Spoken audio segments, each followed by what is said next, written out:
ഒരേ സമയം ഒന്നിലധികം മത്സരാർത്ഥികൾ പങ്കെടുക്കുന്ന ആ അശ്വമേധത്തെ ആസ്പദമാക്കി വേദിയിൽ ഞങ്ങൾ ഒരു ഹാസ്യമേധം അവതരിപ്പിക്കുകയാണ്. ഒരു കോമഡി സ്കേറ്റ് ഹാസ്യമേധം.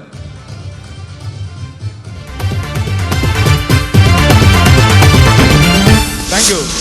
ക്ഷമയുള്ള മാന്യപ്രേക്ഷകർക്ക് അശ്വമേധം പരിപാടിയിലേക്ക് ഹാർദമായ സ്വാഗതം.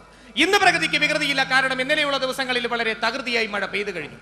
ഇത് ഞാനെടുത്ത വ്രതമായിരിക്കാം, നിങ്ങൾ ചെയ്ത മുജ്ജന്മ സുഹൃതമായിരിക്കാം. എന്തായാലും ആകാശം പൊതുവേ ാണ്. നമുക്ക് പ്രയാണം തുടങ്ങാം. കളങ്കളം മുഴുവൻ അരുവികളും കുളങ്ങളും പാടശേഖരങ്ങളും വയലോലകളും താളിയോലകളും ഒട്ടക്കുന്നുകളും ഇടനാടികളും ഇടവഴികളുമുള്ള സമ്പൽ സമൃദ്ധമായ വിഭവ സമൃദ്ധമായ നമ്മുടെ കൊച്ചുനാട്. പരശുരാമൻ മഴുവെറിഞ്ഞൊപ്പിച്ച വീട്. ദേശാടന കിളികളെ പോലെ പറന്നു നടക്കുന്ന ദൈവം നമുക്ക് തീർത്ത സ്വപ്നക്കൂട്. ഈ സ്വപ്നക്കൂടിന് ദൈവം ഒരു പേരിട്ടു, ദൈവത്തിന്റെ സ്വന്തം നാട്. ദൈവത്തിന്റെ സ്വന്തം നാട്ടിലേക്ക് എല്ലാ മാന്യ പ്രേക്ഷകർക്കും ഹാർദമായ സ്വാഗതം.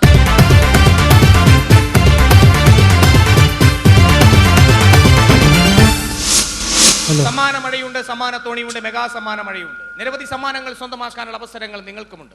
നിങ്ങളെക്കാളും മുമ്പ് ഈ സമ്മാനം സ്വന്തമാക്കുമെന്നുള്ള പ്രതീക്ഷയുമായി ഒരാൾ പുറത്ത് കാത്തിരിപ്പുണ്ട്. അദ്ദേഹത്തെ നമുക്ക് സ്വാഗതം ചെയ്യാം ഒരു എൻട്രി ക്വസ്റ്റ്യനിലൂടെ. ചോദ്യം ഇതാണ്: സ്ത്രീകൾക്കത് മുന്നിലാണ്, ആണുങ്ങൾക്കത് പുറകിലാണ്. എന്താണ്? സ്ത്രീകൾക്കത് മുന്നിലാണ്, ആണുങ്ങൾക്കത് പുറകിലാണ്. എന്താണത്? പ്രൈവറ്റ് ബസ്സിലെ സീറ്റ്. പ്രൈവറ്റ് ബസ്സിലെ സീറ്റ്. താങ്കൾക്ക് മത്സരിക്കാം അശ്വമേധത്തിലേക്ക്.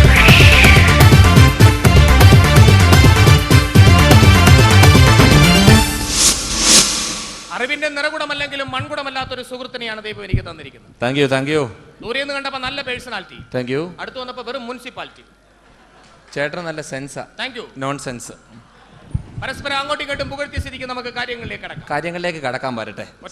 അല്ല, സാറ് വലിയ ബുദ്ധിയുള്ള ആളാണല്ലോ എന്നാണ് പറയാറ്. അതെ, പുറത്തൊരാളും കൂടെ ഇപ്പോൾ എന്തെങ്കിലും ഒരു ക്ലൂ കൊടുത്ത് അയാളും കൂടെ ഇങ്ങോട്ട് കയറി വരും. അപ്പൊ അദ്ദേഹം മാത്രമല്ല പുറത്തൊരാളെ കൂട്ടിന് കൊണ്ടുവന്നിരിക്കുകയാണ്. അദ്ദേഹത്തെ കൂടി കയറ്റി വിടാം. അദ്ദേഹം കടന്നു വരാൻ മറ്റൊരു ക്വസ്റ്റ്യൻ ഉണ്ട്. ആ ക്വസ്റ്റ്യൻ ഇതാണ്: പെണ്ണിന് രണ്ടുണ്ട്, ആണിന് ഒന്നേ ഉള്ളൂ. പെണ്ണെന്ന് പറയുമ്പോൾ രണ്ടുണ്ട്, ആണിന് ഒന്നേ ഉള്ളൂ. എന്താണ്? പെണ്ണെന്ന് പറയുമ്പോൾ രണ്ട് ണ, ആണെന്ന് പറയുമ്പോൾ ഒരു ണ. താങ്കൾക്ക് മത്സരിക്കാം അശ്വമേധത്തിലേക്ക്.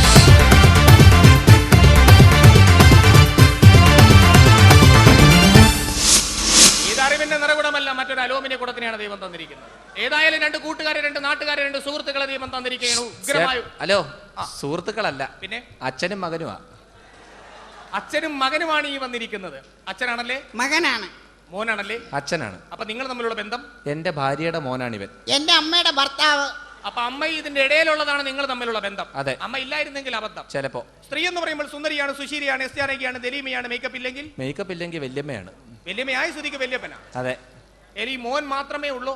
അല്ല, ഒരു മോളുണ്ട്. മോളെന്ത് ചെയ്യുന്നു? പഠിക്കല. IAS IPS എഞ്ചിനീയറിംഗ് കിട്ടാനുള്ള പഠിക്കലാണോ? അങ്ങനെയുള്ള പഠിക്കലൊന്നും അല്ല. പിന്നെ 24 മണിക്കൂറും വീടിന്റെ പഠിക്കല. പെൺകുട്ടികളെ ഒരിക്കലും വീടിന്റെ പഠിക്കൽ നിർത്തരുത്, വഴിതെറ്റാൻ സാധ്യത കൂടുതലാണ്. അങ്ങനെ തോന്നിയത് കൊണ്ട് അവളുടെ കല്യാണം നിശ്ചയിച്ചത്. എന്നാ കല്യാണം? 26-ാം തീയതി.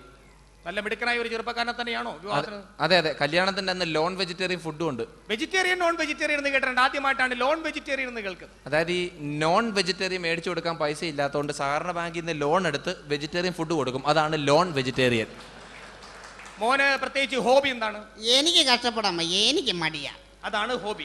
സാറേ, വല്ലതും ചോദിക്കാനുണ്ട് എന്നോട് ചോദിക്കും. ചെറുപ്പം തൊട്ട് ഇവനോട് എന്ത് ചോദിച്ചാലും എനിക്ക് കഷ്ടപ്പെടാൻ വയ്യ, മടിയാന്നല്ലാതെ വേറൊന്നും പറയുന്നത് ഞാൻ കേട്ടിട്ടില്ല. താങ്കൾക്ക് എന്തെങ്കിലും ജോലിയുണ്ടോ? ഞാൻ റബ്ബർ വികസന കോർപ്പറേഷനിൽ ഉദ്യോഗസ്ഥനാണ്. റബ്ബർ വികസന കോർപ്പറേഷനിലെ ഉദ്യോഗസ്ഥനാണ് ഈ ഇരിക്കുന്നത്. റബ്ബർ വികസനം എന്നൊക്കെ പറയുമ്പോൾ റബ്ബർ കയറ്റുമതി, റബ്ബർ ഇറക്കുമതി, റബ്ബർ പാല്, റബ്ബർ ഷീറ്റ്, കോടികൾ ആസ്തിയുള്ള ഒരു അച്ചായനുമായിട്ടാണ് പോരാടാൻ പോകുന്നത്. അങ്ങനെയൊന്നും ഇല്ല സാറേ, ഇതൊക്കെ ചെറിയ സെറ്റപ്പ് അല്ലേ. എന്നാലും റബ്ബർ വികസനം എന്നൊക്കെ പറയുമ്പോൾ ഇത് അങ്ങനെയൊന്നും അല്ലേ. ഈ ഉത്സവവും പള്ളി പെരുന്നാളും ഒക്കെ നടക്കുന്ന സ്ഥലത്ത് പോയിട്ട് റബ്ബർ ഊതി വികസിപ്പിക്കും, നൂലിട്ട് കെട്ടും, കൊടുക്കും, 2 രൂപ മേടിക്കും. പിന്നെ റബ്ബർ വികസിപ്പിക്കും, നൂലിട്ട് കെട്ടും, 2 രൂപ മേടിക്കും. ഇതാ പരിപാടി. ഇതിനെ ഞങ്ങളുടെ നാട്ടിൽ പറയാറ് ബലൂൺ കച്ചവടം എന്നാണ്. ഞങ്ങളുടെ നാട്ടിൽ ബലൂൺ വിൽപ്പന എന്ന് പറഞ്ഞത്. പിന്നെ കുറച്ച് നാൾ മുമ്പ് ഒരു ജ്വല്ലറിയിൽ പണിക്ക് പോയി 1-ാം തീയതി ജോയിൻ ചെയ്തു. അപ്പൊ തന്നെ തിരിച്ചു പോന്നു. ജ്വല്ലറിയിൽ പണി കിട്ടിയിട്ട് എന്തുകൊണ്ടത് തിരിച്ചു പോന്നു?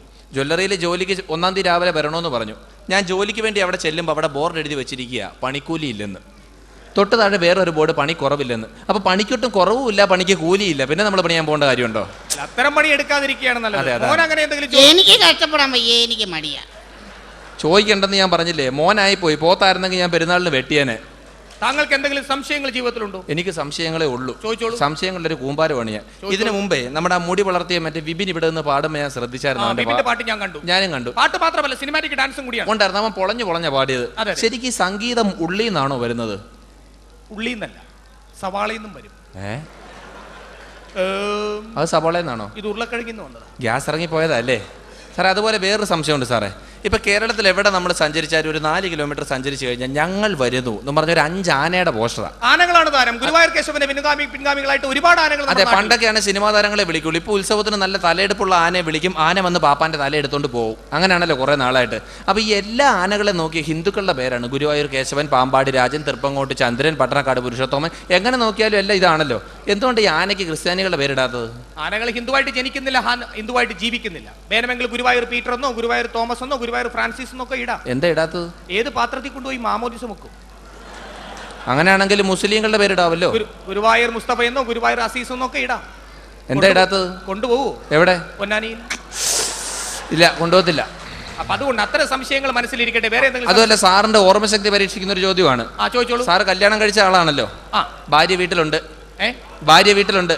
ഭാര്യ വീട്ടിലുണ്ട്. അപ്പൊ ഞാൻ ചോദിച്ചെന്താ വെച്ചാൽ, സാറിന്റെ ഈ ഭാര്യയെ സാറ് പെണ്ണ് കാണാൻ ചെന്നപ്പോ അന്ന് സാറിന്റെ ഭാര്യ എടുത്തിരുന്ന സാരിയുടെ കളർ ഇന്ന് ഓർമ്മയുണ്ടോ? 25 വർഷം മുമ്പ് നടന്ന കഥയാ. അതെ. അപ്പൊ അന്ന് എന്റെ ഭാര്യ ഉടുത്തിരുന്ന സാരിയുടെ കളറാണ് അദ്ദേഹം ചോദിച്ചത്. അതെ, 25 വർഷം മുമ്പ് ഭാര്യ ഉടുത്തിരുന്ന സാരിയുടെ നിറം ഓർമ്മയുണ്ടോന്ന് ചോദിച്ചു. ഒരു കാര്യം ഞാൻ വ്യക്തമായിട്ട് പറയാം. ട്രെയിനിൽ തലവെച്ച് മരിക്കാൻ പോകുന്നവൻ വരുന്നത് നേത്രാവതിയാണോ കുർളയാണോ നമ്പർ 20 മദ്രാസ് മെയിലാണോ എന്ന് നോക്കാറ്. തലവെച്ച് കൊടുക്കാറാണ്. ഏതായാലും കലാശാസ്ത്രം സാമൂഹ്യം സാംസ്കാരികപരമായിട്ട് ബന്ധമുണ്ടോന്നറിയാൻ ചില എൻട്രി ക്വസ്റ്റ്യൻസ് ഞാൻ ചോദിക്കുക. ആരുടെയെങ്കിലും മിമിക്രി ഒരു കഷ്ടം കാണിച്ചാൽ മതി, അത് ആരാണെന്ന് ഞാൻ കൃത്യമായിട്ട് പറയാം. ഇവൻ പുലിയാണ് കേട്ടാ. മമ്മൂട്ടി, മോഹൻലാൽ, നിനക്കൊടുക്കത്തെ ഗ്ലാമർ മറ്റേ ലാല്, പേഴ്സണലായിട്ട് പറയാം. ലാലു അലക്സ്, തിലകൻ. മുടി മുന്നിലേക്കിട്ടാൽ അന്യൻ, പിന്നിലേക്കിട്ടാൽ പന്ന്യൻ, മുന്നിലേക്കും പിന്നിലേക്ക് വിട്ടില്ലെങ്കിൽ ശൂന്യൻ. ഇനി ഒരു സീൽക്കാര ശബ്ദമാണ്. ഇതാരുടെ ശബ്ദം തിരിച്ചറിയുക. വളരെ ആലോചിച്ച് മറുപടി പറയുക. ഇതാരുടെ ശബ്ദം? അപ്പൊ ഷക്കീല. ഷക്കീല. മടിയനാണെങ്കിലും മകനറിയാം ഷക്കീലയുടെ ശബ്ദം. ഷക്കീലയെ കുറിച്ച് വേറെ എന്തൊക്കെ അറിയാം? ഷക്കീല, രേഷ്മ, സിന്ധു, മറിയ, ഇവരൊക്കെ എനിക്കറിയാം. അപ്പൊ ഏതായാലും വന്നിരിക്കുന്നവർ നിസ്സാരക്കാരല്ല, വളരെ സാധാരണക്കാരാണ്. ഉഗ്രമായ ഒരു പോരാട്ടം തന്നെ നമുക്ക് ഇവിടെ പ്രതീക്ഷിക്കാം. ഏതായാലും ഇവർ രണ്ടുപേരും വിജയിക്കട്ടെ. മാത്രമല്ല സ്പോർട്സിൽ ഒരു മിടുക്കനാണ്. സ്പോർട്സിൽ മിടുക്കനാണെന്നാണ് പറയുന്നത്. ഞാനൊരു ചോദ്യം ചോദിക്കട്ടെ. പി.ടി. ഉഷ എന്തിനാണ് സ്വർണം വാങ്ങിച്ചത്? പി.ടി. ഉഷ എവിടെ പോയി എന്തിൽ മത്സരത്തിൽ പങ്കെടുത്താണ് സ്വർണം വാങ്ങിച്ചത്? എങ്ങനെ? എനിക്ക് മനസ്സിലായില്ല. പി.ടി. ഉഷ ഒളിമ്പിക്സിൽ പോയാണ് സ്വർണം വാങ്ങിച്ചത്. എന്തിനാണ് സ്വർണം വാങ്ങിച്ചത്? എനിക്കറിയാൻ പാടില്ല. ഇവിടെ ഇത്രയും ജ്വല്ലറികളൊക്കെ ഈ പെണ്ണുമ്പോൾ ഒളിമ്പിക്സിൽ പോയി സ്വർണ്ണം മേടിച്ചത് എന്തിനാണ്? ഇവിടെ ഏതെങ്കിലും ജ്വല്ലറിൽ നിന്ന് മേടിച്ചാൽ മതി. ഇത്തിരിയേ മേടിച്ചുള്ളൂ. ആ വണ്ടിക്കോച്ചുണ്ടെങ്കിൽ ഇവിടുന്ന് വേറെ സ്വർണ്ണം മേടിക്കാറുന്നല്ലോ. ഞാനൊരു ചെറിയ ക്ലൂ തരാം. പി.ടി. ഉഷ ഏത് ഇനത്തിലാണ് മത്സരിച്ചെന്നുള്ളതിന്, ഏത് ഇനത്തിലാണ് മത്സരിച്ചതെന്ന് അറിയാൻ വേണ്ടി ഒരു ക്ലൂ തരാം. സാർ ഒരു ക്ലൂ താ. ഞാൻ പറയാം. ചാക്കിലിട്ടോട്ടം. ചാക്കിലിട്ടോട്ടം അല്ല. സുന്ദരിക്ക് പൊട്ടുകുത്തൽ. പി.ടി. ഉഷ. പി.ടി. ഉഷ ബലൂൺ ചവിട്ടി പൊട്ടിക്കൽ. ഇനി ഞാനൊരു ക്ലൂ തരാം. എന്നൊരു ക്ലൂ താ. താങ്കളും താങ്കളുടെ കൂട്ടുകാരും കൂടി ഇരുന്ന് ചീട്ട് കളിക്കും. പെട്ടെന്ന് പോലീസ് വരുന്നു. എന്ത് സംഭവിക്കും? ഓടും. ഓട്ടം. ഓട്ടം. ഇനി പറ, പി.ടി. ഉഷയ്ക്ക് എന്തിനാണ് സ്വർണം കിട്ടിയത്? ചീട്ടുകളി. വളരെ സന്തോഷമുണ്ട്. വളരെ ബുദ്ധിരാക്ഷസനാണ് ഈ വന്നിരിക്കുന്നത്. എനിക്ക് ഒളിമ്പിക്സ് അല്ല, ക്രിക്കറ്റുമായിട്ടാണ് എന്റെ ബന്ധം. ക്രിക്കറ്റുമായിട്ട് വളരെയധികം ബന്ധമുള്ള ഒരാളാണ് ഈ വന്നിരിക്കുന്നത്. അദ്ദേഹത്തിന്റെ ബയോഡാറ്റ ഞാൻ കണ്ടു. ഏറ്റവും വേഗതയുള്ള ക്രിക്കറ്റ് കളിക്കാരനാണ് ഇന്ത്യൻ ടീമിൽ. അത് ഇന്ത്യൻ ടീമിലെ ഏറ്റവും വേഗതയുള്ള ക്രിക്കറ്റ് കളിക്കാരൻ സച്ചിൻ തെണ്ടുൽക്കർ. സച്ചിൻ തെണ്ടുൽക്കർ ഏറ്റവും വേഗതയുള്ള കളിക്കാരൻ എന്ന് പറയാൻ കാര്യം എന്താണ്? ഇങ്ങോട്ട് വരുന്നേം കാണാം, അപ്പൊ തന്നെ ഔട്ടായി പോകുന്നേം കാണാം. അതുകൊണ്ടാണ് പറഞ്ഞത്. Thank you. എന്തായാലും ഇന്ത്യയുടെ ബാറ്റിംഗും ഓസ്ട്രേലിയയുടെ ബാറ്റിംഗും തമ്മിലുള്ള വ്യത്യാസം കൂടി ഒന്ന് പറഞ്ഞു. അതായത് ഇന്ത്യ ബാറ്റ് ചെയ്യുമ്പോൾ ഓസ്ട്രേലിയ ബോൾ ചെയ്യും, ഓസ്ട്രേലിയ ബാറ്റ് ചെയ്യുമ്പോൾ ഇന്ത്യ ബോൾ ചെയ്യും. അതെനിക്കറിയാം, ഇവർക്കും അറിയാം. അതല്ല അതായത് ഞാൻ പറഞ്ഞു കഴിഞ്ഞാൽ ഇപ്പോൾ ഓസ്ട്രേലിയ ബാറ്റ് ചെയ്യുന്നു, ഇന്ത്യ ബോൾ ചെയ്യുന്നു. ഒറ്റ അടിയാണ് 6 കിലോമീറ്റർ അപ്പുറം പോയി കിടക്കും. എന്ത്? പന്ത്. അത് കഴിഞ്ഞിട്ട് ഇന്ത്യ ബാറ്റ് ചെയ്യുമ്പോൾ ഓസ്ട്രേലിയ ബോൾ ചെയ്യും. ഒറ്റ ബീച്ചാണ് 6 കിലോമീറ്റർ അപ്പുറം പോയി കിടക്കും. പന്തല്ലേ? അല്ല, സ്റ്റംപ്. അങ്ങനെയാണ് ഇവർ കളിച്ച് പഠിച്ചേക്കുന്നത്. പിന്നെ ഇന്ത്യയുടെ ക്രിക്കറ്റ് കാണുമ്പോൾ എനിക്ക് ഒരു കാര്യം പറയാനുള്ളൂ. കളി തുടങ്ങി കഴിഞ്ഞാൽ മൂത്രം ഒഴിക്കാൻ എണീറ്റ് പോകരുത്. തിരിച്ചു വരുമ്പോൾ കളി തീർന്നിട്ടുണ്ടാവും. Thank you. ഏതായാലും സന്തോഷമായിരിക്കുന്നു. ഇനി നമുക്ക് മത്സരത്തിലേക്ക് കടക്കാം. ജയിക്കുമെന്നുള്ള പ്രതീക്ഷയുണ്ടോ? ഉണ്ട്. എത്ര ശതമാനം? ഒരു 100%? 100 ഒരു 150, അത്രേ ഉള്ളൂ. മോന് ജയിക്കുമെന്നുള്ള ബാക്കി എനിക്ക് ഊഹിക്കാവുന്നതേ ഉള്ളൂ. മടിയ. അപ്പൊ ഏതായാലും രണ്ടുപേരും ജയിക്കട്ടെ എന്നുള്ള ഊഷ്മളമായ പ്രാർത്ഥനയോടുകൂടി രണ്ടുപേർക്കും ഈ മത്സരത്തിലേക്ക് ഹാർദമായ സ്വാഗതം.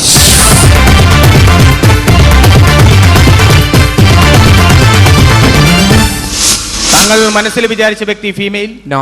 Ismail? No. Number 20 Madras mail? No no no. പുരുഷൻ? യെസ്. ജീവിച്ചിരിപ്പുണ്ടോ? ഉണ്ട്. ഉണ്ട്? ഇല്ല. ഇല്ല. ഉണ്ടില്ല. തരും. അദ്ദേഹം ശക്തിമാനെ പോലെ ശക്തിയുള്ള ഒരാളാണ്. പഴയ പോലെ അല്ലെങ്കിലും ഉണ്ട്. സൂപ്പർമാനെ പോലെ പാന്റ് ഇട്ടതിന് ശേഷം ജെട്ടി ഇടാറുണ്ടോ? ജെട്ടിയൊന്നും പുള്ളി കണ്ടിട്ട് പോലുമില്ല. പോകുന്നു. അണ്ടകടാകത്തിൽ ആണ്ടുപോയെങ്കിലും താഴികമണിയുടെ പെൻഡിലുമെങ്കിലും കുണ്ടി തമ്മിലുടെ മണ്ടയിലെന്ന് പാടിയ നെഞ്ചത്ത് കുഞ്ചൻ നമ്പ്യാരെ പോലെ അദ്ദേഹം ശാസ്ത്രജ്ഞനാണോ? അതൊക്കെ എന്തിനാ ഇവിടെ പറയുന്നത്? വെറുതെ പറഞ്ഞതേ ഉള്ളൂ. എന്തെങ്കിലുമൊക്കെ പറയണ്ടേ? സമയം കളയണ്ടേ? അങ്ങനെ വെറുതെ സമയം കളയരുത്. എനിക്ക് കോഴിക്കോട് വരെ പോകാനുള്ളതാ. ഭാരതീയൻ? യെസ്. ഇന്ത്യൻ? നോ. മധ്യ തിരുവിതാംകൂറുകാരനാണ്. മനസ്സിലായില്ല. ഐ മീൻ മദ്യം കഴിക്കുന്ന ആളാണോ? ഞാൻ ചെറുത് കഴിക്കുന്ന ആളാ. സീസർ അടിക്കും, ഓസിയർ അടിക്കും, ഓപ്പിയാർ അടിക്കും, ബോറടിക്കുമ്പോൾ ബാരിക്കേറി ബീർ അടിക്കും. താങ്കൾ മദ്യപിച്ചിട്ടുണ്ട്? ഒരു ചെറുത് കഴിച്ചിട്ടുണ്ട്. എന്തടിച്ചത്? സീസ്ര. ഒന്ന് ഊതിക്കേ. ഓപ്പിയാർ. എന്തിനെന്നാണ് പറയുന്നു? ഈ ഷോ എന്ന് കഴിഞ്ഞിട്ട് നമുക്ക് പിരിവിട്ടടിക്കാം. A quarter break.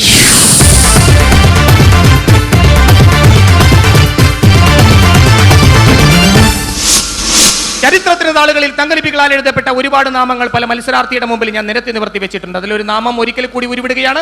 Doctor B.R. Ambedkar. 50 ഏക്കറില്ല, കോട്ടയത്ത് ഒരു 4 സെന്റ് സ്ഥലമുണ്ട്.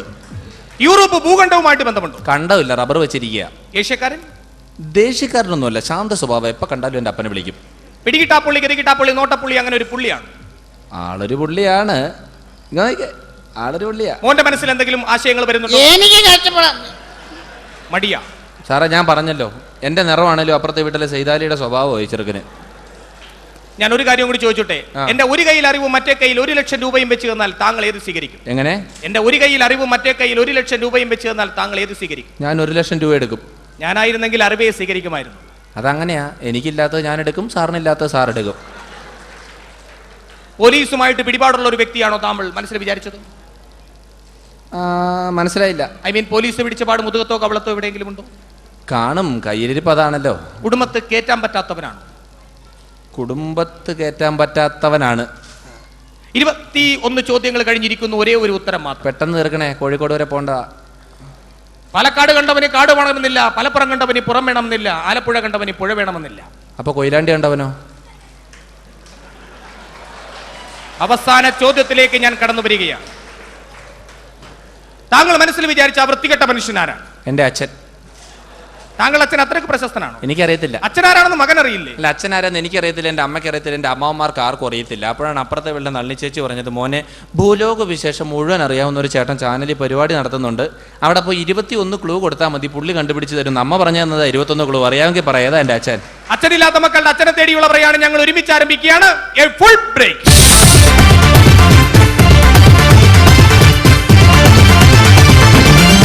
ഈ മത്സരത്തിൽ ഞാൻ തോറ്റതിന്റെ സങ്കടം എന്റെ മുഖത്തില്ല, ജയിച്ചതിന്റെ സന്തോഷം അദ്ദേഹത്തിന്റെ മുഖത്തുമില്ല. എന്താണ് ഇപ്പോഴും ഒരു സന്തോഷമില്ലാത്തത്? ഞാൻ എങ്ങനെ സന്തോഷിക്കാനാ സാറേ? ആണായിട്ടും പെണ്ണായിട്ടും ഒരു ചെറുക്കം നിൽക്കുന്നുണ്ടോ? ജനിച്ച് സംസാരിക്കാൻ തുടങ്ങി അന്ന് മുതൽ എന്ത് ചോദിച്ചാലും എനിക്ക് കഷ്ടപ്പെടാൻ വയ്യ മടിയാ, എനിക്ക് കഷ്ടപ്പെടാൻ വയ്യ മടിയാ എന്നല്ലാതെ വേറെ ഒന്നും ഇവൻ പറയുന്നത് ഞാൻ കേട്ടിട്ടില്ല. സാറ് വലിയ ബുദ്ധിയുള്ള ആളല്ലേ, എന്തെങ്കിലും ഒരു വഴി ഉപയോഗിച്ച് ഇവന്റെ മടി മാറ്റിത്താ. എനിക്ക് കിട്ടിയ 100 പവൻ സ്വർണം ഞാൻ സാറിന് തന്നേക്കാം. ഈ മകന്റെ മടി മാറാൻ ഒരു ഉപായമേ ഉള്ളൂ. കളരി, കരാട്ടെ, ജൂഡോ, ഫുട്ബോൾ, വോളിബോൾ അങ്ങനെ ഏതെങ്കിലും മേഖലകളിലേക്ക് കടത്തിവിടുകയാണെങ്കിൽ മകന്റെ മടി മാറാൻ സാധ്യത കൂടുതലാണ്. ഫുട്ബോൾ കളിക്കാൻ ഗ്രൗണ്ടിൽ കൊണ്ട് നിർത്തിയിട്ട് ഇവൻ കളിച്ചില്ല. എന്താ മോനെ കളിക്കാത്തത്? എനിക്ക് കഷ്ടപ്പെടാൻ വയ്യ, എനിക്ക് മടിയാ. പൈങ്കിളി മാസികൾ എന്തെങ്കിലും മേടിച്ചു കൊടുത്താൽ വഴിതെറ്റാൻ സാധ്യത കൂടുതലാണ്. അതൊക്കെ മേടിച്ച് വായിച്ച് ഞാൻ ക്ഷീണിച്ചതല്ലാതെ ഇവൻ വായിച്ചില്ല. എന്താ മോനെ വായിക്കാത്തത്? എനിക്ക് കഷ്ടപ്പെടാൻ വയ്യ, എനിക്ക് മടിയാ. സാറിനറിയാവോ, ഞാനൊരു അച്ഛനല്ലേ, ചെയ്യാവുന്ന കാര്യമല്ല. ഒരു ദിവസം രാവിലെ തൊട്ട് വൈകുന്നേരം വരെ തല്ലി സാറേ. തല്ലിയ നന്നാമത്തെ പിള്ളേരെ സാർ കണ്ടിട്ടുണ്ടോ? കുട്ടികളെ തല്ലരുത്. കുട്ടികൾ വീടിന്റെ വിളക്കാണ്. വിളക്കാണെന്ന് കരുതി പവർ കെട്ട് നേരത്ത് മണ്ണെണ്ണൊഴിച്ച് തിരിയിട്ട് കത്തിക്കുകയും ചെയ്യരുത്. നന്നാവാൻ വേണ്ടി തല്ലുന്ന സാറേ. കുട്ടികളെ നമ്മളായിട്ട് തല്ലരുത്. പിന്നെ കൊട്ടേഷൻ 2000-ഓ 3000-ഓ രൂപ കൊടുത്താൽ മതി, ഒരു മാന്യമായി വന്ന് തല്ലിട്ടിട്ട് പോയിക്കോളൂ. അയ്യോ, മട്ടാഞ്ചേരിയുള്ള പിള്ളേർക്ക് കൊട്ടേഷൻ കൊടുത്തിട്ട് അവര് വന്ന് ചകിരി തല്ലുന്ന പോലെ തല്ലി, ഇവൻ തിരിച്ച് തല്ലിയില്ല. എന്താ മോനെ തല്ലാത്തത്? എനിക്ക് കഷ്ടപ്പെടാൻ വയ്യ, എനിക്ക് മടി. ഏതായാലും ഇവന്റെ മടി മാറാൻ ഒറ്റ ഉപായമേ ഉള്ള ഒരു അച്ഛൻ എഴുതിക്കൊണ്ട് പറയാനും പാടില്ല. എങ്കിലും ഞാൻ പറഞ്ഞു പോവുകയാണ്, ഒരു പെണ്ണിന്റെ ജീവിതം തൊലഞ്ഞാലും കുഴപ്പമില്ല, എവിടെയെങ്കിലും നല്ലൊരു പെൺകുട്ടിയെ കണ്ട് കല്യാണം കഴിപ്പിച്ച് വിടുക. ഇവൻ കഴിക്കത്തില്ല സാറേ. അയ്യോ അപ്പ കല്യാണോ? എനിക്ക് വയ്യ. ഞാൻ പറഞ്ഞില്ലേ, അത് പറഞ്ഞു കഴിഞ്ഞാൽ ഏത് പിള്ളേരും മടി മാറി. അയ്യോ തകർന്ന്. ഞാൻ പറഞ്ഞില്ല, ഇവരുടെ സന്തോഷം വളരെ ആധിക്യത്തിലെത്തിയിരിക്കുകയാണ്. എന്തായാലും ഇങ്ങനെയാണെങ്കിൽ ഇങ്ങനെ നീ എന്നെ വീഴ്ത്തിയാൽ ആദ്യ രാത്രി മോനെ ഏതായാലും കല്യാണം കഴിക്കാൻ തയ്യാറാണോ? കല്യാണം കഴിപ്പിക്കുന്ന 2 പിള്ളേരുള്ള തള്ള മതി. അതെന്താ? എനിക്ക് കഷ്ടപ്പെടാൻ വയ്യ, എനിക്ക് മടിയാ.